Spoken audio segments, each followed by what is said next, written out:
1946, the general manager of the narrow gauge Festiniog Railway Company sent this letter to the few remaining members of his staff. Dear Sir, there will be no further traffic conveyed over this railway and the service of the staff is dispensed with. I therefore regret having to inform you that your services will not be required after tomorrow, the 3rd instant. Yours faithfully, R. Evans, General Manager. And so, with 24 hours' notice, 100 years of railway history came to an end.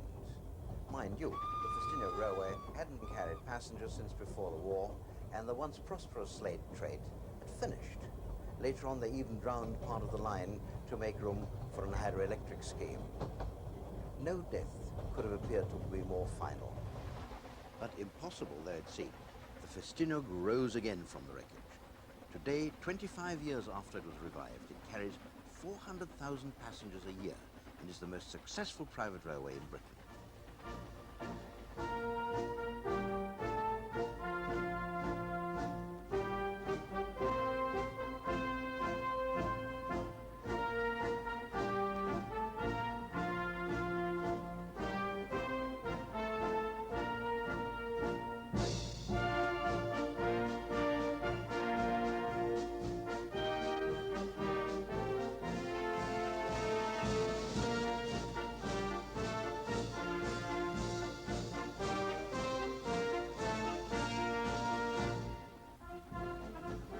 The Festiniog has had many brushes with death, from the days when men struggled to throw this barrier across a tide-ripped estuary. It survived them all to become the oldest narrow-gauge line in the world. Since 1836, the line has joined the two old counties of Carnarvon and Merioneth, with its lower terminus at the harbour of Portmeirion. The track crosses the 1,600-yard embankment called the Cobb and climbs for 12 miles up the Vale of Festiniog towards the distant slate town of Blaenau Festiniog.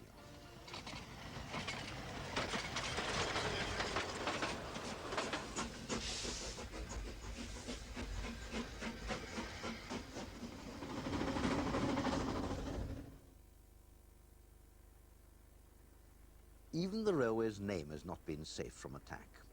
In Welsh, the word Festiniog begins with 2 letters F. But although the line takes its title from the Vale of Festiniog, because of English influence, it uses only 1 F on the front of its name.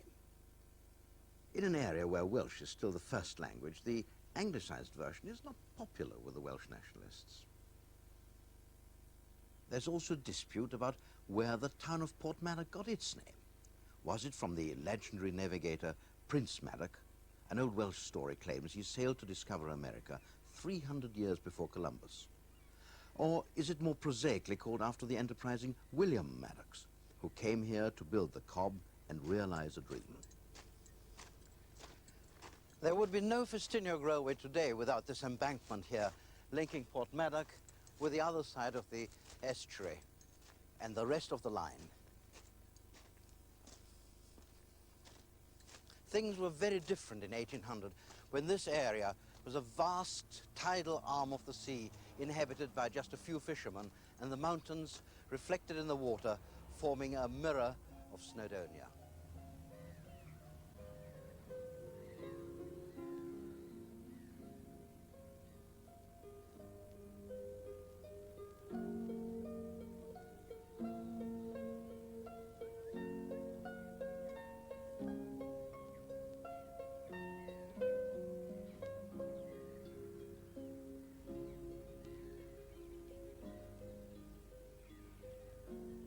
This unspoiled scene was changed forever by William Maddox, a Welsh landowner, MP for Boston in Lincolnshire, when he decided to end the isolation of this part of North Wales. What better way of doing it than by throwing a road across this enormous natural barrier, this inlet of the sea? Maddox started in a small way.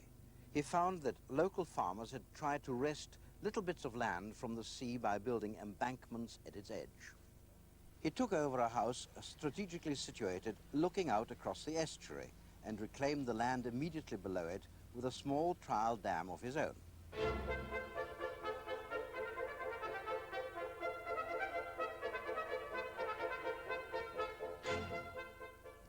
Under the cliff, which marked the old shoreline, he founded a model town, christened Tremadoc, in his own honour. This was to be a staging post on the coach route from London to departure point for Ireland, and even in today's traffic, it still breathes the confidence of the 18th century improving developer.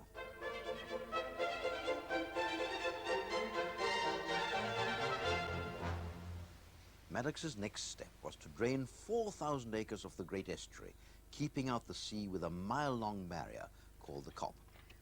Hordes of local workmen spent 3 years quarrying and dumping enough stone to complete the embankment. As soon as they'd finished, a tremendous gale smashed a breach into the wall.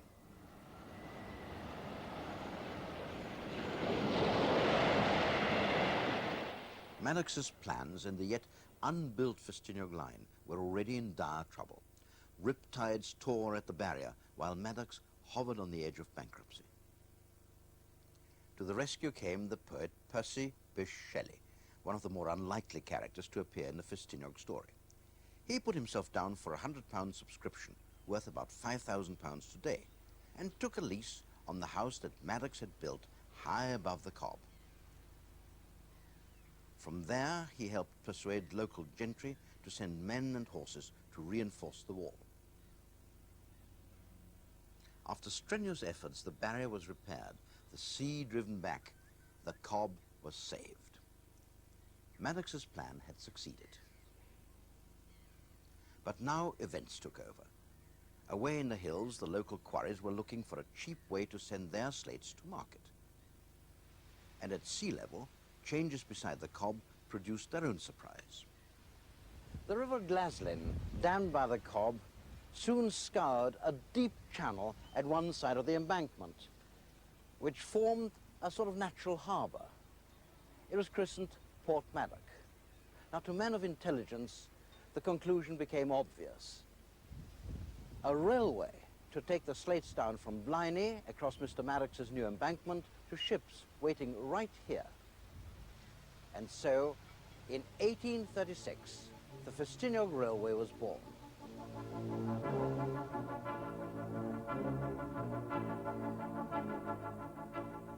At first, it carried freight only and had no locomotives.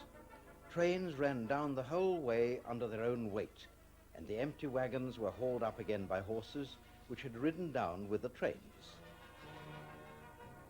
The slates came from the grimly fascinating town of Blynie-Festiniog, 12 miles away. They started their journey high in the hills. Slate is a heavy and cumbersome commodity to handle, and so to make the job easier, a totally integrated transport system had to be designed, a system that avoided handling slates, moving them from one vehicle to another. And so finished slates came from the Portmeirion quarry down a rope-worked incline in the same wagons that were eventually coupled to the Festiniog Railway and reached the ships at Portmeirion.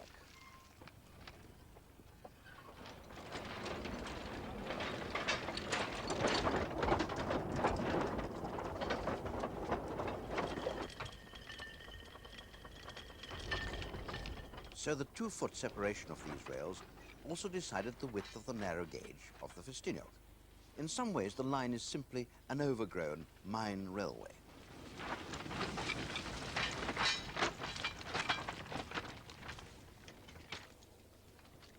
The vehicles then moved naturally onto the railway itself, where one good push sent them off on the carefully graded downhill run which took them down through the Vale of Festiniog to Portmeirion and the sea.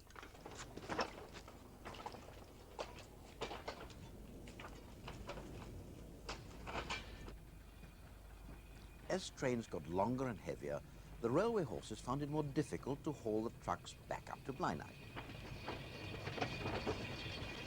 A new threat to the line emerged, which made the Festiniog management sit up in alarm. It was a plan to build a competing line operating with steam locomotives. The Festiniog decided to fight fire with fire. In the 1860s, the Festiniog Railway Company decided to extend their range of operations. First, they introduced steam traction and then passenger haulage. But they were soon in problems. because the little engines they were using weren't quite man enough for the job. The line is steeply graded and climbing up the hill all the way to Blind Eye. So they had two options, either to build larger engines, which of course they couldn't do because the tight loading gauge in the tight bridges and tunnels, or they could put two engines on the train. Well, that would have cost them 2 crews, and that's expensive. And so to the rescue came one Robert Fairley, an engineer who designed a double engine big enough and man enough for the job. Mervyn Emrys, built exactly 100 years ago, is a still living example of Fairley's solution to the problem.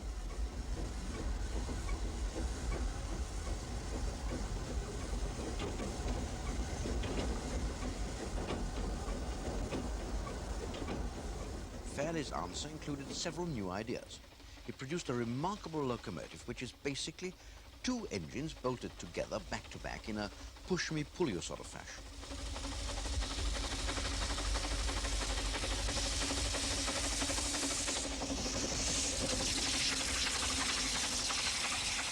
The twin assembly gives tremendous reserves of power which allow a double Fairley to haul the heaviest trains on the line with ease.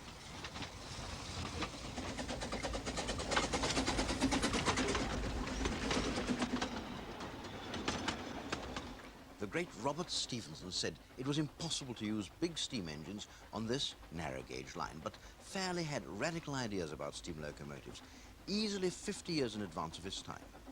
The Festiniog was the first narrow gauge management to try them out. Fairley was so gratified that he gave them free use of his patent.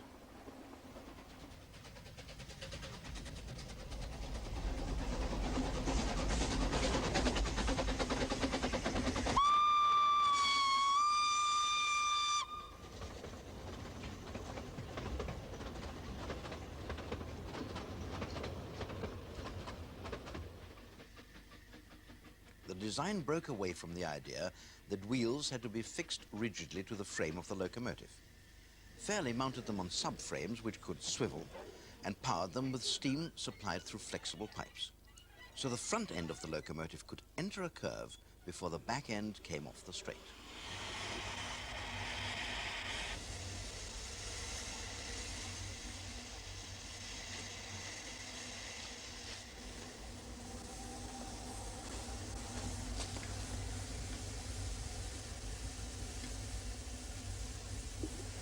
Under the boiler and cab of this loco, and that's long, it's almost as long as a passenger coach, are 2 bogies. Both bogies steam-driven. They're sort of power bogies. They're short wheelbase, like this, so they can take the curve of the line very easily. They're pivoted in the middle, like that, so that this loco can take any line much more gently than a fixed wheelbase locomotive. Now, this type of loco gave birth to a completely new locomotive style. The Bear-Garrett locomotive, which has a boiler, a normal boiler in the middle, with 2 power bogies, one each end, and that loco was used wherever there were mountains, from India to the Andes and to Africa. The Austrians were so impressed by the performance of this type of engine that they used it on their famous Südbahn, the southern railway over the Semmering. And the Swiss used it to work over their passes before the tunnels were cut. The history goes even further. This Festiniog locomotive is the mother and father of all modern diesel or electric locos, because they use a system of power bogies, powered to all wheels, but on bogies to make them more flexible. Robert Fairley's patent, at the same time, ensured the continuing success of this little slate liner. The slate boom of the late 19th century caused a railway war around the Blind Eye mines. 2 English main lines, the London and North Western, and the GWR, competed to carry slates, but the Festiniog held its own. Welsh slate was in demand for roofs all over the world. To this day, much of the work is done by hand, and the slates are still called by their traditional names. This size is a countess, 20 inches by 10. There are also princesses, duchesses, marchionesses, and ladies. A skilled man can work down, if needed, to less than a 32nd of an inch thick. Minute microcrystals in perfect alignment inside the stone allow it to split into these even sheets.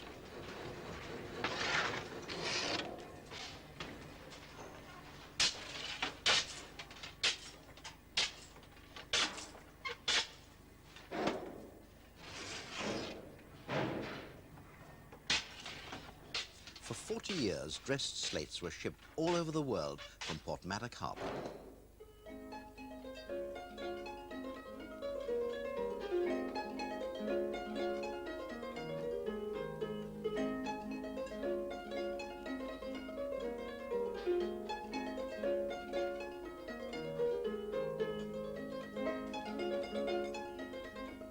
There were so many slate ships that this island, Kai Ballast, was created entirely from ballast stones.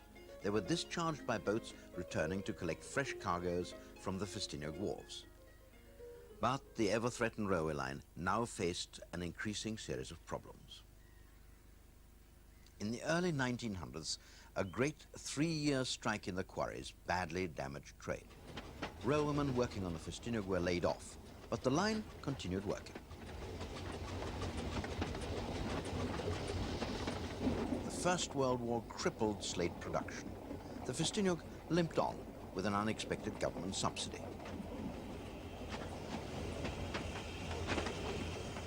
The worst blow to the line's hopes was a disastrous marriage with another narrow gauge railway nearby. It bled the Festiniog white.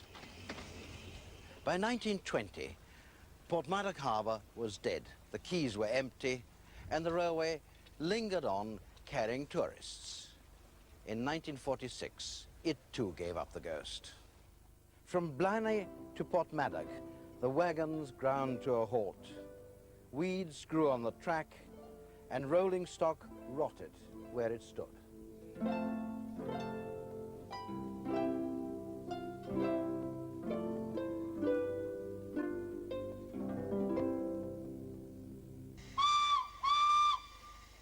But this was not to be the finale.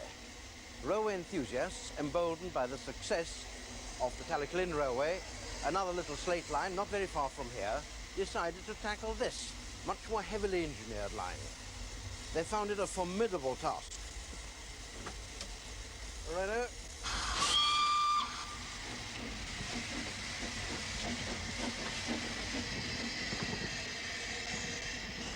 Before the first passenger train could leave Portmeirion, the legal situation had to be sorted out. There was no easy way ahead.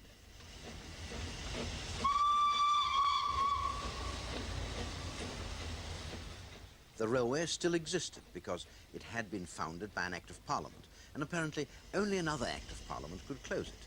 There was no money to keep it open, and no legal way to shut it down.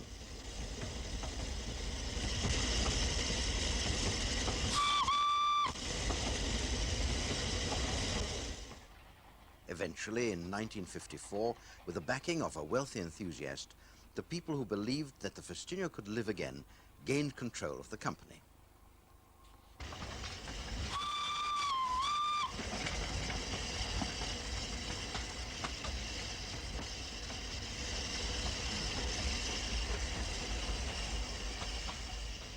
The new railway staff were a mixed bag. Engineers, students, professional people, plus the odd real railwayman. That task looked pretty hopeless. East of the Cobb, trees as thick as a man's thigh crowded the track. Station buildings and workmen's cottages were crumbling to ruins, and local people had extended their gardens across the line. At the end of the Cobb itself, the Boston Lodge Engineering Works, named after Maddox's parliamentary constituency, was in total decay. This little engine, Welsh Pony, built by George England in 1863, had brambles growing out of its smoke box.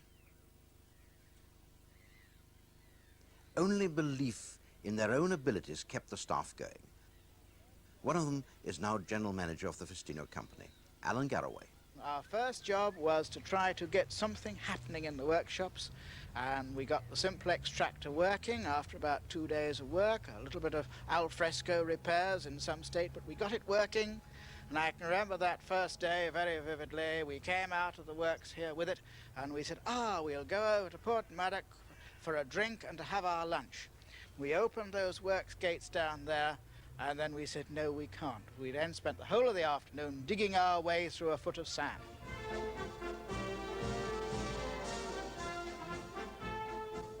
It took 15 years to rebuild the line, but everything was transformed.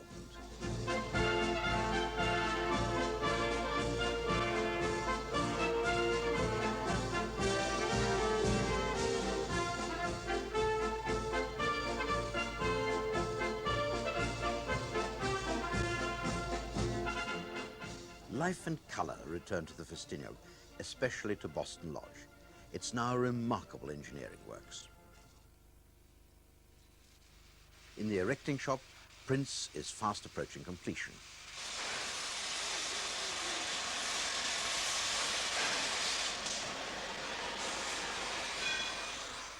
Prince started work on the Festiniog in 1863, and when it's fully restored to health, it'll be the oldest locomotive in the world, still operating on its original line.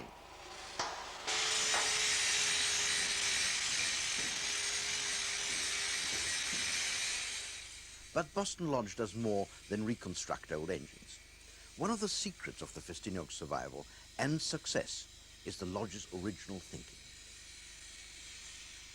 It designs and constructs its own new rolling stock, including carriages.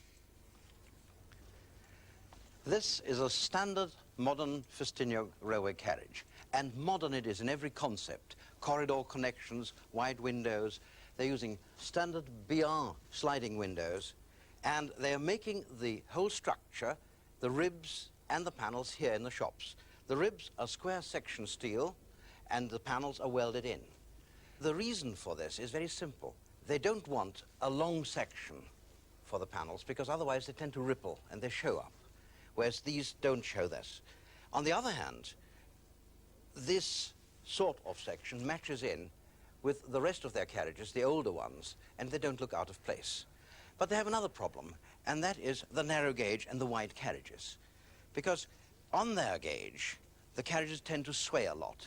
And so they built and designed this bogie to fit under every one of their carriages. When they designed these bogies, they found that the swaying had to be compensated.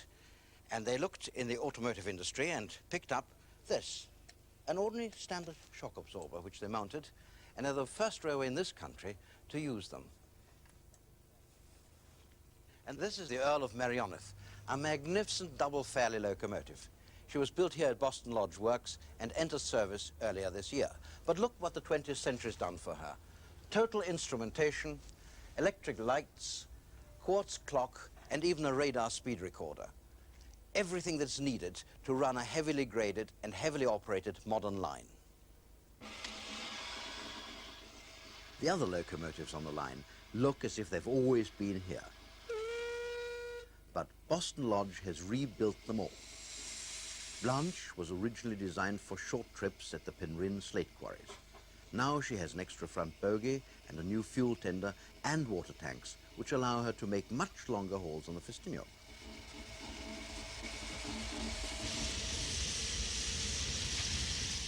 Mountaineer started life behind the trenches during the First World War. A giant by Festiniog standards, its cab had to be trimmed before it could go through the tunnels. And Boston Lodge is producing a standard boiler which is so good that a foreign railway is buying the design.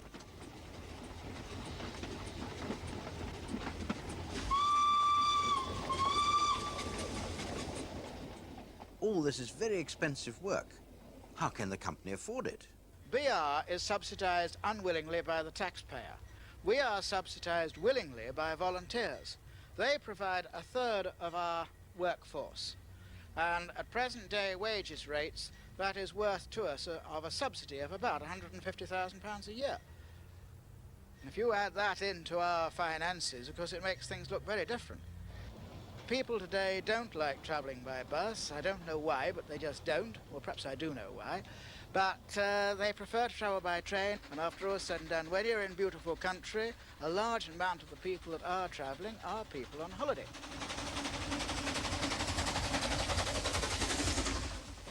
Tourism is another strand in the Festiniog's success. It's a long way from the big cities, but it can offer the attraction of its trains and its scenery, as well as the amazing Italianate village of Portmeirion, on the coast, not far from Boston Lodge.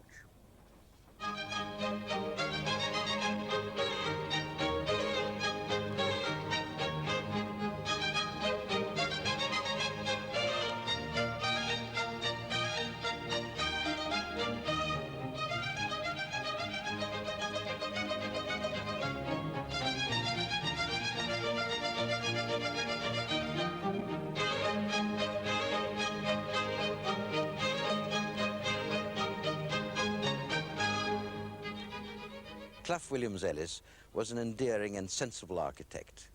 He built Portmeirion village over a period of 50 years.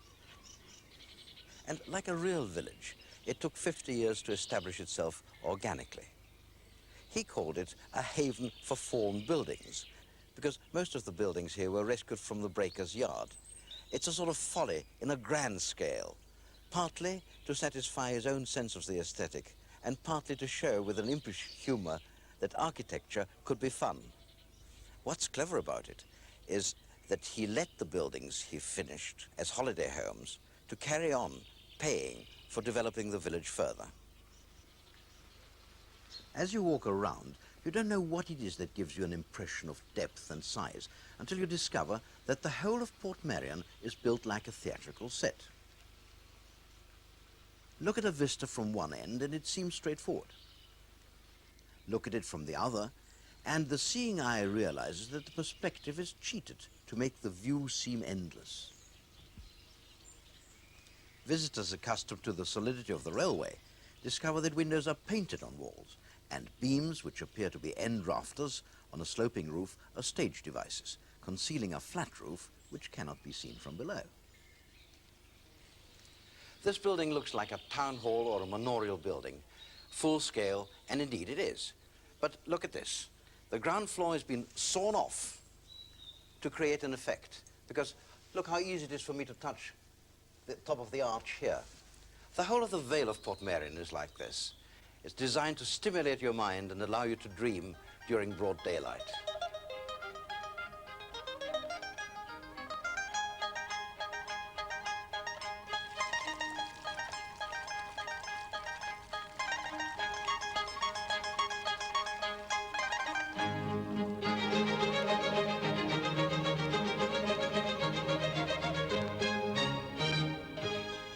Willpower built Portmeirion, and willpower was the ingredient needed to keep the Festiniog pushing forward uphill.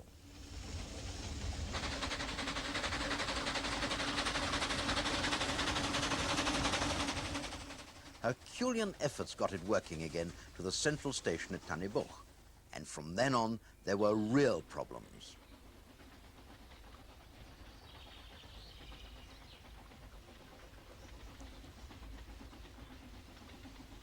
No roads connect with the upper parts of the line. It was a one-way ride to nowhere. Nowhere being the point 10 miles along where the rails came to a dead stop, in the waters of Llynistradau. Until recently, there was no lake here at all. To find out what happened, we have to go back to 1836. As it was intended to run as a gravity line all the way from Blaenau down to Portmeirion, the railway was built on a downhill gradient, rather like a pipeline is inclined, so that the water runs out at the bottom. The line ran along what is now the lake bed to the foothills of the Maelwyn Range, a major obstacle. So they hooked the slate trucks to a rope which pulled them way up this incline and lowered them down the other side. The rope was wound by a water wheel, and river water released through this dam turned the wheel. But the incline slowed things down, so the next step was to bore a 700-yard tunnel to let the trains run straight through the hill. Well, that tunnel was all right as long as they used horses dragging the vehicles through, but once they introduced steam engines, of course, they were in trouble, because the engines fitted the tunnel like a cork into a bottle. And if the train ever stopped, the engines were hard pushed to get even past the boiler. And the passengers, who were mainly quarrymen at that time, did not enjoy the sulphurous fumes and smoke coming into the carriage windows. The far end of the tunnel was filled in, and the railway track torn up as late as 1958, when the electricity authorities decided to build a hydroelectric power station nearby.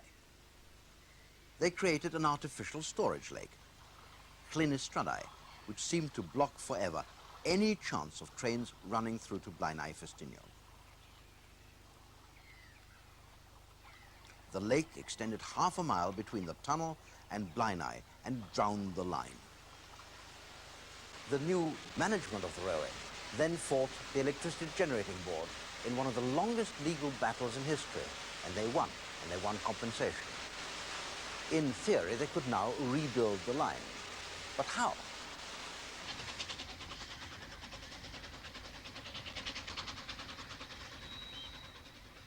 The new alignment would have to gain an extra 34 feet in height to get over the barrier of the foothills and stay above the lake. That doesn't sound much, but on an already climbing line with heavy loads being pulled, it was a formidable problem.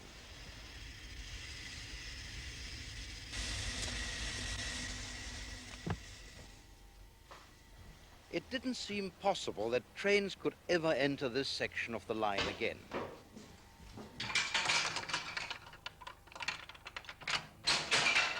But now they're doing just that.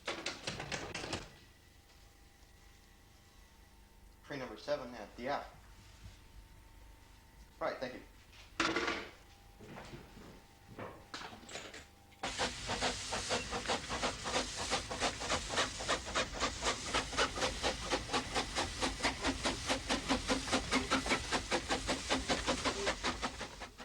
The solution was brilliant, elegant, and simple.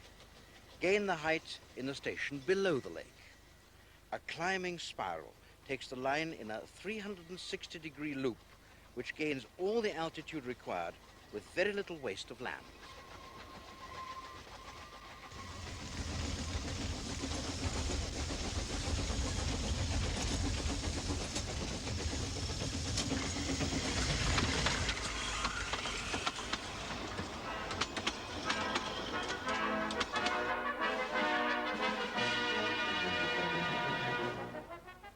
Nearly all the work to build this diverted part of the line was done by volunteers. A phenomenal amount of labor by the group which called itself the deviationists. This is the only complete loop of a railway line anywhere in Britain.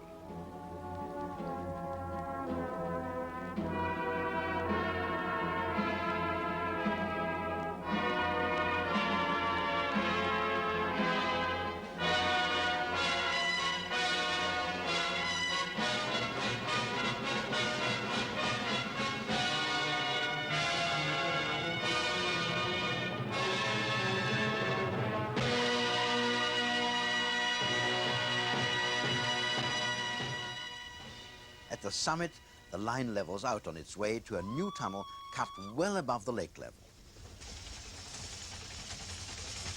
The recipe for success over the last 25 years has been a cocktail made of engineering achievements like the deviation, riding triumphantly above the old track, of accurate recognition of the line's tourist potential, and sheer professionalism from the staff.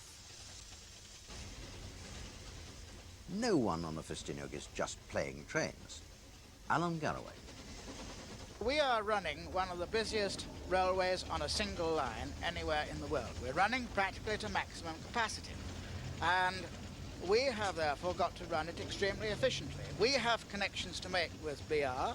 If our 3 o'clock train in the afternoon runs late, we delay the BR train from Ffestiniog. That in turn delays the Holyhead London train, which means that trains are going to be late running into Euston.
The final stage of the journey is still a bus connection to a British rail station, but the targets in Blaenau itself are now only 1.5 miles away.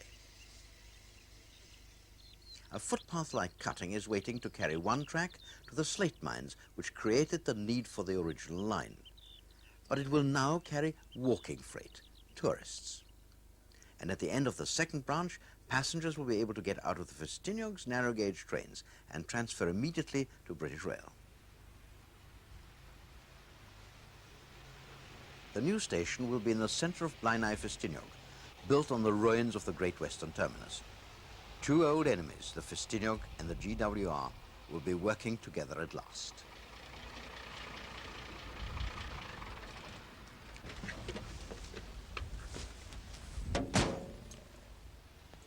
The attraction of the idea is obvious. The Blaenau quarries are still operational, and they represent a major tourist attraction. If petrol prices rise even further, the Festiniog line will have assured itself a rail link into this most beautiful and inaccessible part of Britain. It's a unique line, both in its concept and its engineering. Somehow, be it by magic, by hard work, whatever you may call it, the Festiniog Railway has been able to combine the charm of the world's first narrow-gauge railway together with a hard-nosed professionalism that many a main line might envy. It'll be a great day when the first narrow-gauge train returns on this, its old formation, and re-enters the town of Blaenau-Festiniog.